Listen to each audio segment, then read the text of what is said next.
Di sebuah desa kecil bernama Gunung Sari, tersembunyi sebuah rahasia yang diwariskan turun-temurun dari para leluhur. Sebuah ilmu yang dipercaya mampu melindungi seseorang dari bahaya, baik yang datang dari dunia nyata maupun dari alam gaib. Ilmu ini dikenal dengan nama ilmu pagar ruh. Namun penggunaannya bukan tanpa risiko. Hanya mereka yang memiliki keteguhan hati dan niat yang tulus yang dapat menguasainya.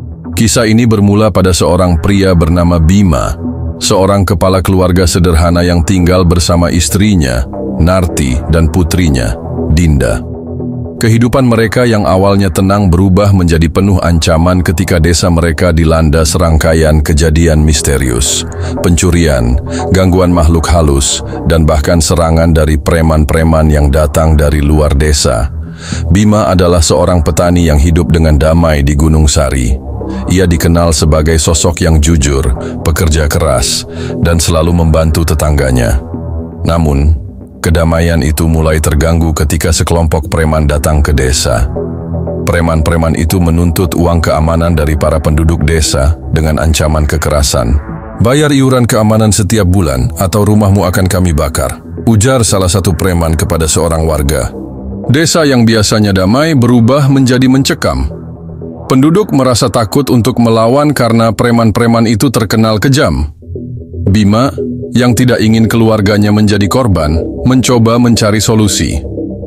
Ia menemui Pak Lurah untuk membahas masalah tersebut. "Pak Lurah, kita harus melakukan sesuatu. Kita tidak bisa terus hidup dalam ketakutan seperti ini," kata Bima dengan tegas. Namun Pak Lurah tampak pasrah. "Bima, kita hanya orang kecil. Melawan mereka sama saja dengan mencari mati," jawabnya dengan nada putus asa. Malam itu Bima tidak bisa tidur. Ia merenung dan berpikir keras tentang bagaimana melindungi keluarganya dan warga desa. Dalam kebingungannya, Bima teringat seorang lelaki tua yang tinggal di pinggir desa, seorang pertapa bernama Mbah Sastro. Ia dikenal sebagai penjaga tradisi dan seorang ahli ilmu kebatinan. Banyak orang di desa menghormati Mbah Sastro karena kebijaksanaannya, meski beberapa juga merasa takut akan kekuatan misterius yang dimilikinya. Pagi-pagi sekali, Bima memutuskan untuk mengunjungi Mbah Sastro. Ia membawa sesajen sederhana berupa teh, pisang, dan bunga 7 rupa sebagai tanda hormat. Ketika sampai di gubuk kecil milik Mbah Sastro, lelaki tua itu sudah duduk bersila, seolah-olah sudah menunggu kedatangannya.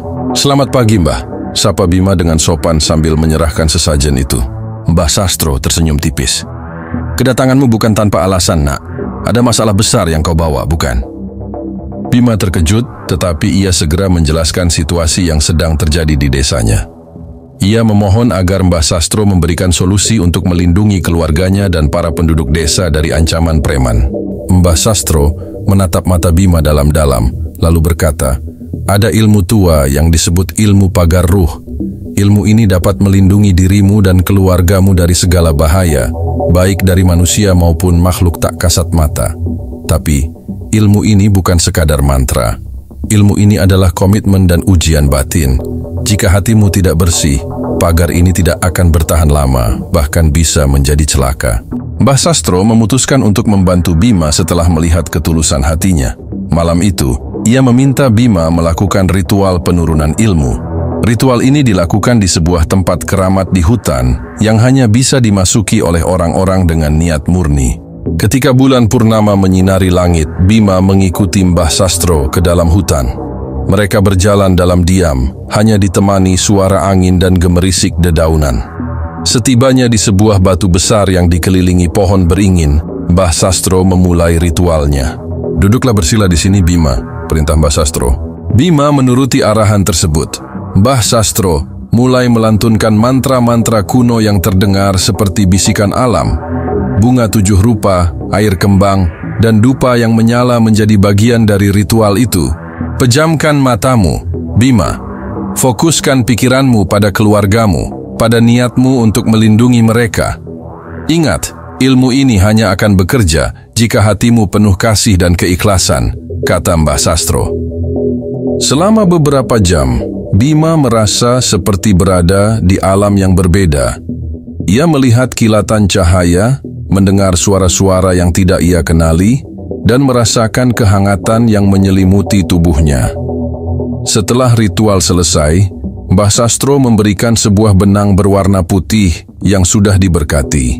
Ini adalah simbol dari ilmu pagar ruh. Letakkan benang ini di sekitar rumahmu dan jangan pernah menggunakannya untuk hal yang salah, pesan Mbah Sastro.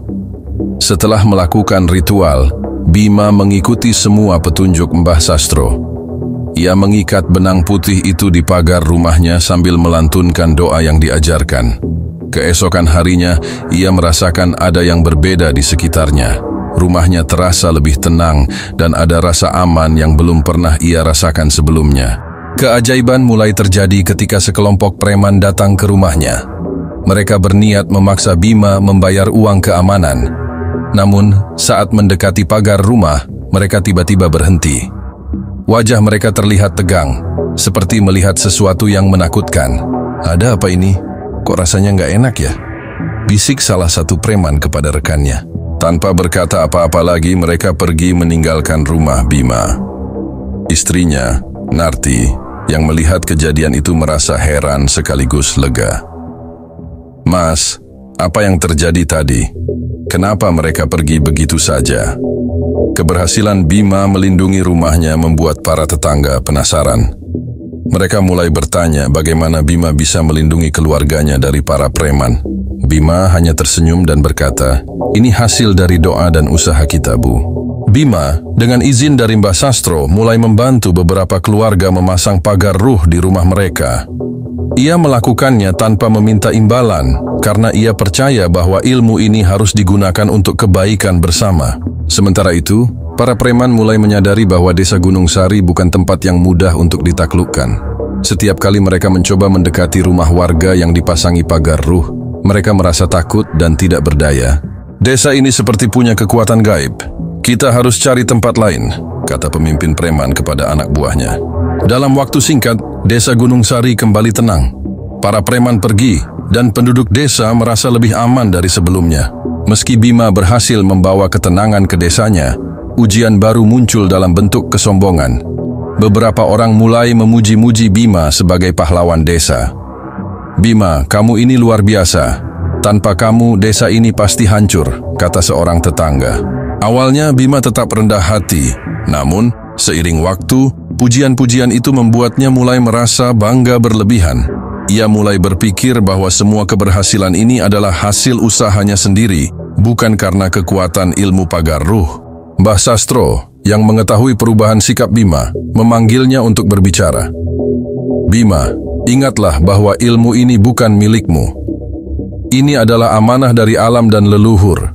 Jika kamu lupa akan niat awalmu, ilmu ini bisa hilang kapan saja," ujar Mbah Sastro dengan nada tegas. Kata-kata itu menyadarkan Bima. Ia segera meminta maaf kepada Mbah Sastro dan berjanji untuk kembali ke jalur yang benar. Ketenangan desa Gunung Sari kembali terganggu ketika muncul gangguan dari alam gaib. Beberapa warga mulai melaporkan kejadian aneh di rumah mereka. Pintu yang terbuka sendiri, suara-suara misterius, dan penampakan bayangan hitam. Bima, yang merasa bertanggung jawab atas keselamatan desa, segera menemui Mbah Sastro untuk mencari tahu apa yang sedang terjadi. Gangguan ini berasal dari makhluk yang merasa terganggu oleh keberadaan pagar ruh. Mereka tidak suka karena energi pagar ini membuat mereka sulit mendekati desa, jelas Mbah Sastro. Bima dan Mbah Sastro memutuskan untuk melakukan ritual bersama untuk memperkuat pagar ruh di seluruh desa. Ritual itu melibatkan seluruh warga yang diminta untuk berdoa bersama dan menjaga hati mereka tetap bersih. Setelah ritual selesai, gangguan-gangguan itu perlahan menghilang. Desa Gunung Sari kembali tenang, dan para penduduk semakin menghormati Bima dan Mbah Sastro.